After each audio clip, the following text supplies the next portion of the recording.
कभी किसी आलिम से सुन लीजिएगा, हमें अल्लाह ने मौका दिया तो पूरा वाकया हम सुना देंगे। एक खास मौके पर नजाशी एक बादशाह थे मुल्क हबशा के। ये मुल्क हबशा वही है जिसे आजकल एथियोपिया कहा जाता है। जो एथियोपिया मुल्क है, नजाशी बादशाह थे, ईसाई थे। बाद में अल्लाह ने उन्हें ईमान की तौफीक दी थी, मोमिन हो गए थे। नबी अकरम सल्लल्लाहु अलैहि वसल्लम की खिदमत में हाजिर नहीं हो पाए थे मदीने मुनव्वरा, हबशे में ही इंतकाल हो गया था, एथियोपिया में ही। नबी अकरम सल्लल्लाहु अलैहि वसल्लम ने उनके इंतकाल के बाद उनकी जनाजे की नमाज मदीने मुनव्वरा से ही पढ़ी थी। जनाजा था हबशे में, नमाज पढ़ी थी मदीने मुनव्वरा में। उलमा ने लिखा है कि वो जनाजे के और मदीने मुनव्वरा के, आप सल्लल्लाहु अलैहि वसल्लम के जनाजे के बीच के जितनी चीजें थी अल्लाह ताला ने नबी अकरम सल्लल्लाहु अलैहि वसल्लम के लिए थोड़ी देर के लिए सब हटा दी थी। जनाजा सामने दिखाई दे रहा था। आका सल्लल्लाहु अलैहि वसल्लम ने जनाजे की नमाज मदीने मुनव्वरा से पढ़ी थी। लेकिन जब का ये वाक़या है तब वो ईसाई थे, ईमान कबूल नहीं किया था। मक्के के लोगों ने जब मुसलमानों को सताया था तो नबी अकरम सल्लल्लाहु अलैहि वसल्लम ने इजाजत दे दी थी कि जहां सुकून की जिंदगी गुजार सको वहां चले जाओ। तो 80-85 सहाबे किराम हबशे चले गए थे। कुरैश के लोगों ने वहां भी नहीं छोड़ा, वहां पहुंच गए कि इनको हमारे हवाले किया जाए। उस मौके की बात है।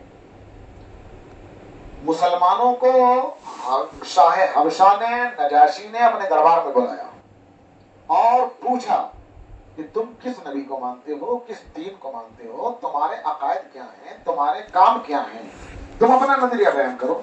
मुसलमान पहले से ही मशवरा करके गए थे कि सब लोग साथ रहेंगे, पीछे से तायद करेंगे, दरबार शाह में जाकर, बादशाह के दरबार में जाकर हम अपना मौक़िफ़ रखेंगे। मुकद्दमे की वकालत हजरत जाफर तैयार रज़ियल्लाहु तआला अन्हु करेंगे जो हजरत अली के भाई हैं। तो तय हुआ कि हजरत जाफर तैयार रज़ियल्लाहु तआला अन्हु मुकद्दमे की वकालत करेंगे, मुसलमान साथ रहेंगे। पहुंच गए। नजाशी ने पूछा कि तुम्हारा क्या नजरिया है, क्या मौक़िफ़ है, किसको मानते हो, वो क्या कहते हैं। तो हजरत जाफर तैयार रज़ियल्लाहु तआला अन्हु खड़े हुए और अपनी तरफ से वकालत करते हुए, मुसलमानों की तरफ से वकालत करते हुए कहा, मैंने कहा लंबा चौड़ा वाक़या है, पूरा बयान करने का मौका नहीं है। शुरू में जो तकरीर की थी उसका शुरू का टुकड़ा सुनाता हूं।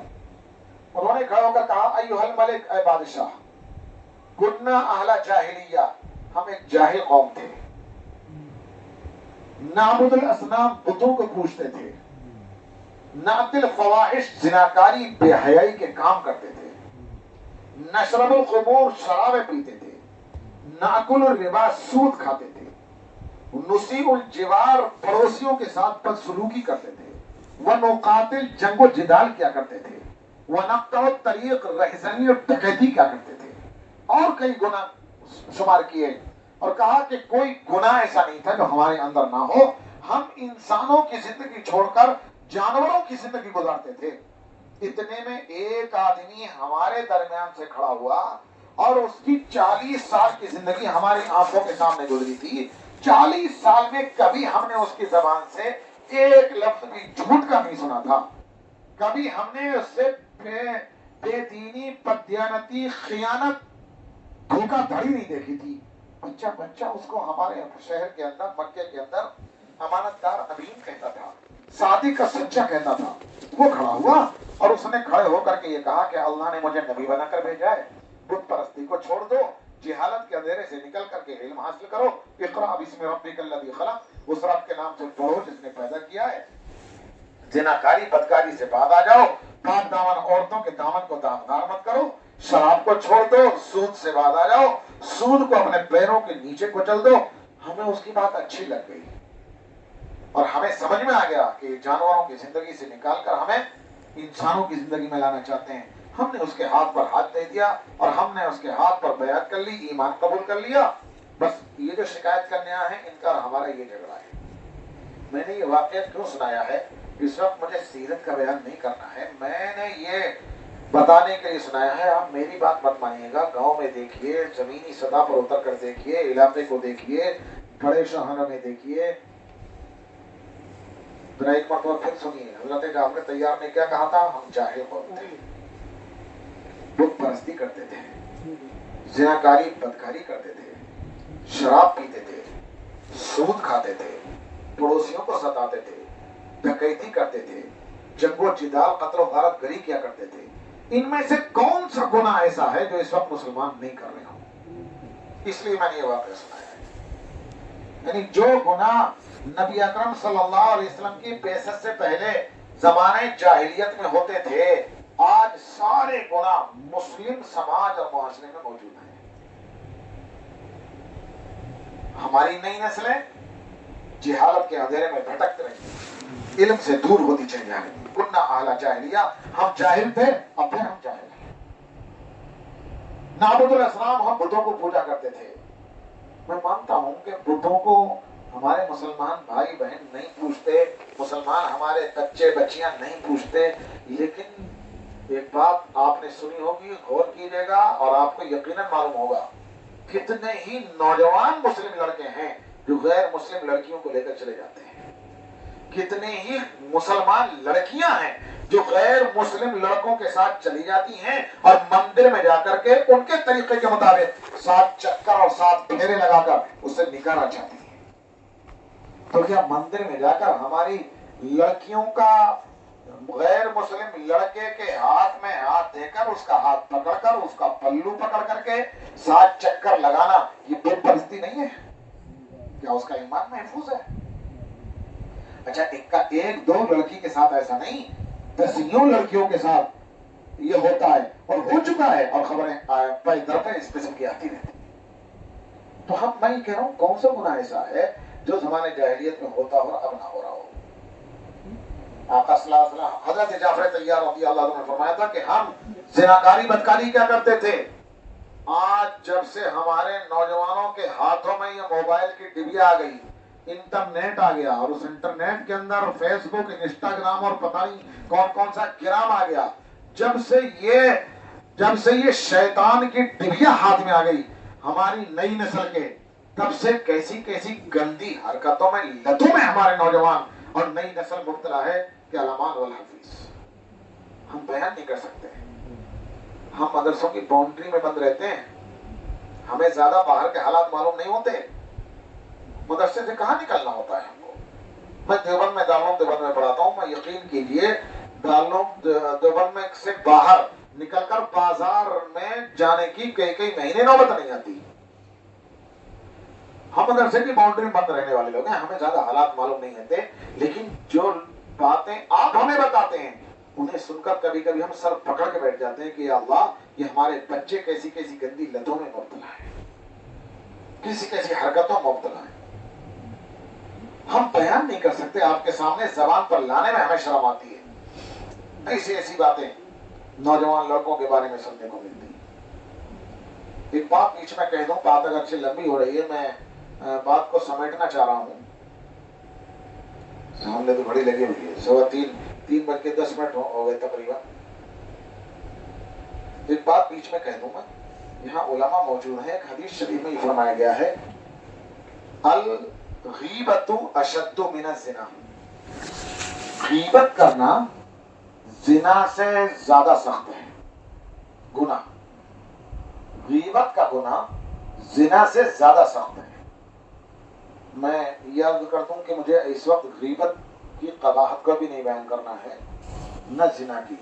मुझे ये बतलाना है कि हदीस शरीफ में गीबत को जिना से भी ज्यादा बुरा और सख्त क्यों कहा गया है। उलमा लिखते हैं कि इसलिए कहा गया है कि अगर किसी आदमी से जिना हो जाए तो उसे एहसास रहता है कि मैं गंदा काम कर चुका। जवानी में कर ले, अल्लाह ताला तौबा की तौफीक दे देते हैं, या तो जवानी में ही, या और आगे बढ़ता है, अधेड़ उम्र होता है, उसे एहसास हो जाता है कि मैं जवानी में गंदा काम कर चुका हूँ, अल्लाह तौबा की तौफीक दे देते हैं, अल्लाह के सामने रो लेता है, गिड़गिड़ा लेता है। बुढ़ापे में तौफीक दे देते हैं अल्लाह ताला। जब बुढ़ापा आता है और उसे कब्र का गड्ढा दिखाई देने लगता है और वो सोचता है कि अब आखिरत की तैयारी करनी चाहिए, तो अल्लाह तौफीक दे देता है। वो याद कर करके तौबा करता है कि मैंने जवानी में कैसे कैसे गुनाह किए। तो जिना से तौबा की तौफीक दुनिया में मिल जाती है। लेकिन उलमा लिखते हैं, गीबत किसी भाई की, मुसलमान भाई की पीठ पीछे बुराई कर दी, तो पीठ पीछे बुराई करके वो फारिग हो जाता है, भूल जाता है, उसके दिल में भी ये बात नहीं आती है मैं कोई गुनाह कर चुका हूं। जबकि सिर्फ तौबा से गीबत माफ नहीं होती, उस बंदे से माफी भी मांगनी है جس کی عزت پر حملہ کیا ہے، جس کی عزت کو تار تار کیا ہے، جس کی برائی بیان کی ہے. لیکن آدمی کر کے بھول جاتا ہے، بغیر توبہ کی دنیا سے چلا جاتا ہے. اس کا گناہ ہونا ہی اس کے دل میں نہیں آتا، اس کے ذہن میں یہ بات نہیں آتی کہ میں کوئی گناہ کر چکا ہوں، حالانکہ غیبت جیسا گناہ کیے ہوئے ہوتا ہے. غیبت کو گناہ نہیں سمجھتا انسان. اس لیے نبی اکرم صلی اللہ علیہ وسلم نے فرمایا ہے کہ غیبت زنا سے زیادہ سخت ہے. میں نے یہ حدیث یہاں اس لیے سنائی، موبائل کے بارے میں بھی یہی حال ہے. ہمارے نوجوان موبائل دیکھتے ہیں، اس پہ فلم دیکھتے ہیں، اس پہ ڈرامے دیکھتے ہیں، بلکہ گندی گندی بلو فلمیں دیکھتے ہیں، گندی گندی حرکتیں دیکھتے ہیں، اور انہیں یہ احساس تک نہیں ہوتا کہ ہم گناہ کر رہے ہیں. اس کا گناہ ہونا دل سے نکل گیا. لایانی کاموں میں مبتلا ہے. کب اذان ہو گئی پتہ نہیں، کب جماعت ہو گئی پتہ نہیں، گھنٹے کے گھنٹے نکل جاتے ہیں. صحت خراب کرتے ہیں، اپنے پیسے خراب کرتے ہیں، وقت برباد کرتے ہیں، سب کچھ کرتے ہیں. اور سب سے پریشانی کی بات اور افسوس کی بات تو یہ ہے کہ اس کا گناہ ہونا دماغ میں نہیں ہے. اسے کوئی گناہ نہیں سمجھ رہا ہے، اسے توبہ کی توفیق نہیں مل رہی ہے. اب سمجھ لیں کہ یہ موبائل کا استعمال کرنا اور بھیجا استعمال کرنا، ضرورت سے زیادہ استعمال کرنا.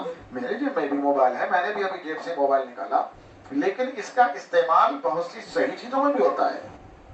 ہمارے حضرت مفتی اسرار صاحب یہاں بیٹھے ہوئے ہیں، تخصص فی الحدیث کے مدارلوم کے استاد ہیں، ان سے پوچھئے حدیث کی ہزاروں کتابیں ایک موبائل میں پڑی رہتی ہیں.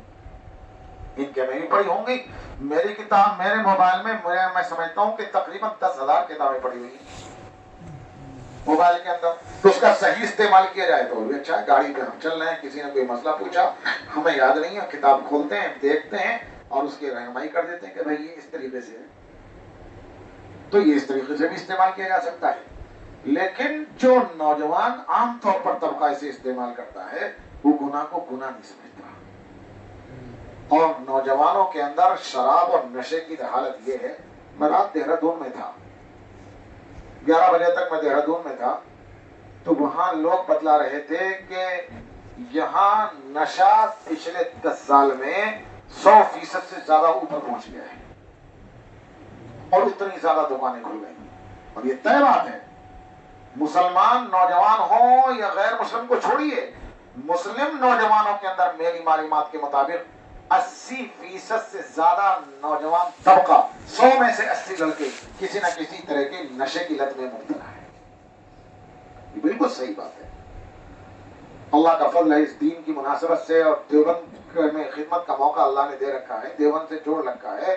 اس کی مناسبت سے اللہ کے شکر سے، اللہ کی توفیق سے انڈیا کے کونے کونے میں جانا ہوتا ہے. کوئی کونا ایسا نہیں ہے کہ جہاں نشے کی لت نہ ہو. نوجوان لڑکے عجیب عجیب نشے کی لتوں میں مبتلا ہیں. میں میوات ابھی 3 سال پہلے تقریر کرنے کے لیے ایک بیان کرنے کے لیے ایک پروگرام میں گیا. دارالعلوم میں میوات کے ایک طالب علم، دوسرے طلبہ پڑھتے ہیں، ایک طالب علم ہمارے ساتھ گئے، محمد احمد نام تھا، اب تو فارغ ہو گئے.